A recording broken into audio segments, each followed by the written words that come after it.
Hi guys, welcome to the second part of the cruise which is on Lan Ha Bay. I hope आपने first part देखा होगा। If not, here is a quick recap. First we came to harbour से हम जाने वाले थे टॉमचा से हम करने वाले थे क्रूज़। सो क्रूज़ पे हम लोगों ने बहुत ही सीरीन व्यू देखे, लाइमस्टोन क्रास्ट देखे, then like very pure, very crazy water and very amazing weather. And उसके बाद हम लोग क्रूज पे रिटर्न आए and that goes into the second part of the video. So I hope you enjoy it. So जैसे मैंने आपको बताया, हम लोग वो बोटिंग करके और लाइमस्टोन क्रास्ट देख के आ गए। आते ही first thing which we did was तैयार होना। मैं और अंजलि फटाफट जाके तैयार हो गए और ऑलमोस्ट शाम होने वाली थी और हमको फ़ोटोज़ निकालने वाले थे। हम भाग के रेडी हो गए और फिर उसके बाद हम लोग गए लाइक ऊपर वाले फ्लोर पे और हमने बहुत सारा फ़ोटो शूट किया।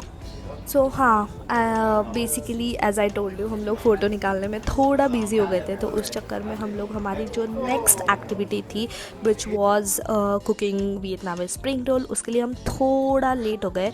बट हाँ, हम लोग कैसे तो भी वहाँ पे पहुँचे। वो लोग कुक कर रहे थे, सब लोग ऐसे जमा हो गए थे वहाँ पे। एंड आई थिंक वो बहुत सही बना रहे थे। फिर उसके बाद उन्होंने हमको टेस्ट करने को भी दिया एंड जब मैंने टेस्ट किया, wow, it was very crunchy, very delicious and very very very tasty. तो उसके बाद पैरेलली हम लोगों ने मॉकटेल्स लिए एंड वो मॉकटेल्स पीते पीते हम लोगों ने व्यू एंजॉय किया। एंड एक्चुअली तब तक काफ़ी लेट भी हो चुका था, तो पूरी रात हो गई थी। तो या हम लोगों ने वो रोल्स खाए, मॉकटेल्स एंजॉय किया एंड उसके बाद तुरंत ही एक्चुअली डिनर का टाइम हो गया था। तो फिर हम लोग डिनर के लिए हम लोग चले गए डिनर पे। वेज वालों के लिए dinner is something like a trauma only. But हाँ, हम लोगों ने वहाँ पे जाके डिनर किया एंड या डिनर के बाद हमारी और कुछ एक्टिविटी प्लान है। सो या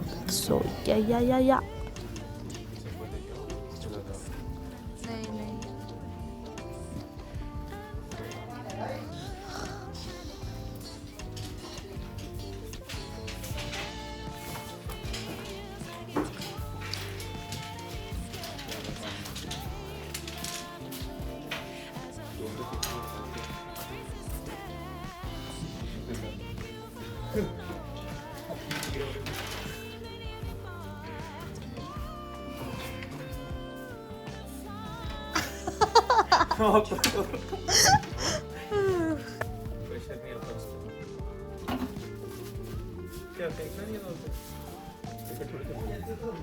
मैं फेंक रहा हूँ। सिखाएगा नहीं क्या? मैं फेंक रहा हूँ। अरे तो हाँ, मैं बता रही थी राइट कि डिनर के बाद एक activity, rather fun activity plan है and that was squid fishing. तो हम लोग एकदम एक्साइटमेंट में नीचे चले गए कि ओ भाई कुछ लेट ना हो जाए, और वहाँ पे जाके देखते तो कोई नहीं है। ट्रेनर बैठ गया है, उसने वो डंडी को तार लटका के वहाँ पे रख दिया है, ना बता रहा है कैसे करना है, क्या करना है, ना लोग है वहाँ पे।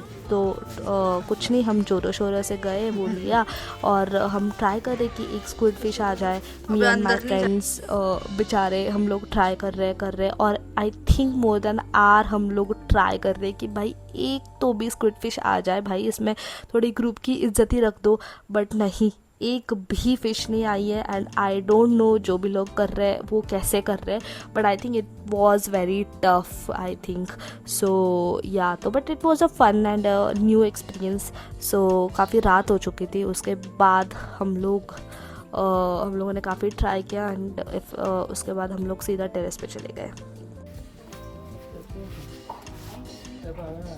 नहीं, रिवर की तरफ देख। रिवर बोल रही, जो भी है, पानी।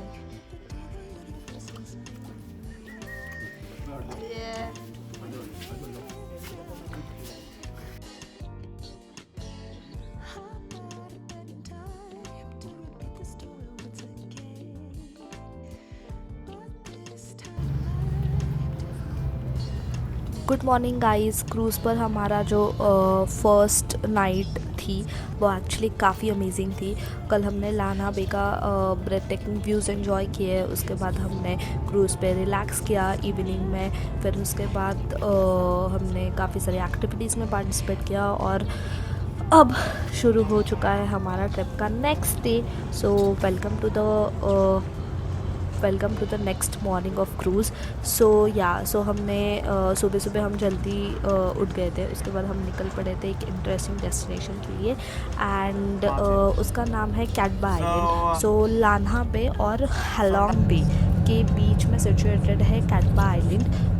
वियतनाम का सबसे बड़े आइलैंड में से ये एक है। ये आइलैंड सिर्फ अपनी नेचुरल ब्यूटी के लिए फेमस नहीं है, but it has a very huge history and cultural significance also. So island के आसपास आपको huge limestone mountains, dense forest और ब्यूटीफुल बीचेस भी देखने को मिलेंगे। सो इसी वजह से Cat Ba Island is very famous into nature lovers. But इसमें जो एडवेंचर सीकर है उनको भी ये काफ़ी पसंद करते हैं ये डेस्टिनेशन को। लेकिन हाँ, आज हम लोग बस नेचर ही एक्सप्लोर नहीं करने वाले हैं, तो हम लोग वियतनाम की हिस्ट्री रिलेटेड चीज़ें भी एक्सप्लोर करने वाले हैं। और हम गए हॉस्पिटल केव। सो बाहर से देखने पे एक नॉर्मल सी केव ही लग रही थी, ठीक है, बट इसके अंदर काफ़ी इंटरेस्टिंग चीज़ें और फैसिनेटिंग चीज़ें छुपी हुई है। वियतनाम का जब था वर्ल्ड वॉर 2 के टाइम पे, तो इसको एक सीक्रेट हॉस्पिटल और मिलिट्री शेल्टर के रूप में यूज़ किया था। जब वॉर चल रहा था और एयर अटैक्स का खतरा रहता था, तब इंजर्ड जो सोल्जर्स है इनको यहाँ पे लाया जाता था, उनको ट्रीटमेंट दी जाती थी एंड सेफली उनको ट्रीट किया जाता था। सबसे सरप्राइजिंग बात यह है कि इस केव के अंदर एक प्रॉपर हॉस्पिटल बना दिया था, तो उसके अंदर ऑपरेशन रूम्स थे, पेशेंट वार्ड्स थे और मेडिकल फैसिलिटी तक मौजूद थी। सो बाहर से किसी को अंदाज़ा भी नहीं लग सकता कि माउंटेन के अंदर इतना बड़ा सेटअप हो चुका है। जब हम केव के अंदर वॉक कर रहे थे तब गाइड बता रहा था कि ये जगह उस समय सोल्जर्स के लिए लाइफ सेविंग फैसिलिटी हुआ करती थी। केव की thick limestone walls natural protection provide करती थी, जिसकी वजह से ये जगह बॉम्बिंग के दौरान भी कम्प्लीटली सेफ थी।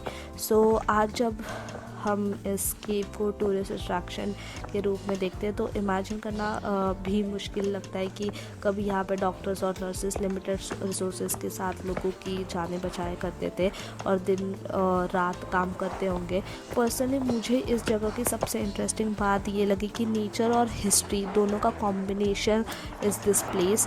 एक तरफ मिलियंस ऑफ ईयर्स पुरानी लाइमस्टोन केव और दूसरी तरफ उसके अंदर छुपा हुआ वियतनाम का स्ट्रगल और रेजिलियंस का एक इम्पॉर्टेंट चैप्टर। सो कैटबा आइलैंड आकर मुझे रियलाइज़ हुआ कि वियतनाम सिर्फ ब्यूटीफुल लैंडस्केप और क्रूजेस के लिए फेमस नहीं है, तो बल्कि इस देश का हिस्ट्री भी उतना ही इंटरेस्टिंग है।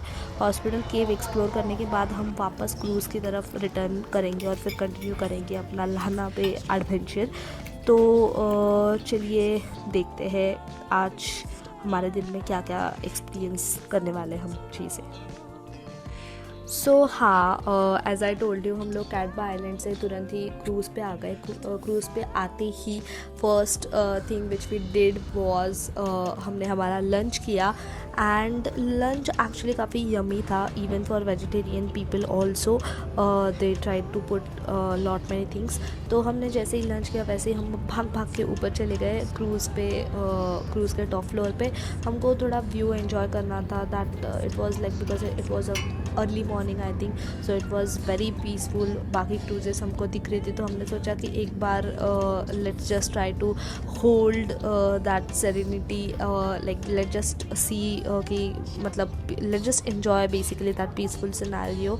एंड फिर उसके बाद हम नीचे गए, हमने पूरी पैकिंग की और हम निकल लिए टू हमारे नेक्स्ट डेस्टिनेशन के लिए। उसके पहले जो हमारा स्टार्टिंग पॉइंट था विच वाज टॉम चाओ आइलैंड, वहाँ पे ये जो इनकी बोट ने हमें वहाँ तक छोड़ दिया। उसके बाद हमने फटाफट से कॉफ़ी ग्रैब की एंड जो हमारा नेक्स्ट स्पॉट था उसके लिए वो काफ़ी दूर है, तो उसके लिए जो ट्रैवल बसेस थी वो भी उसकी अरेंजमेंट हमने खुद नहीं की थी, बट उसका जो नंबर था, पर्सन का नंबर, वो हमने ये जो क्रूज़ का मैनेजर है उससे लिया। एंड एंड दैट बस was terrific. I mean like what a बस भाई, अगर ऐसी बस तो 36 है क्या? Very very pretty bus it was.